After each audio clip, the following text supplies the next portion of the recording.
maxaad ka taqaanaa shanta qabiil ee ku nool baraha bulshada gaar ahaanna facebooka? 1 reer deeqsi waa qabiil nabadeed, commentiga siiya qof kasta wuxuu doona ha ahaadee.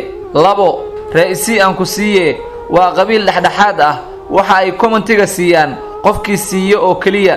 3 reer balaayo u joog waxaa lagu arkaa kaliya boostiyada balaayada iyo dhibaatada ah. 4 reer shabeelnaagood waa kuwo xoog badan, waxaa lagu arkaa kaliya boostiyada ay gabdhuhu soo dhigaan ama ay soo qoraan. 5 reer sanamow waxa ay boostigaaga ka daawanayaan ama ka akhrisanayaan daaha gadaashiisa. markii aad magaalada isku aragtaan ayay kugu salaamayaan, waan arkay waxa aad soo dhigtay saaxiib, waxa ayna ku siinayaan commenti afka ah. haddaba daawade, adigu midkee tahay? adiga is oge. haddii aad ka heshay muuqaalkan like dheh, sidoo kalena asxaabtaada kale u sheer garee ama koobi linkiga taabo. mahadsanid.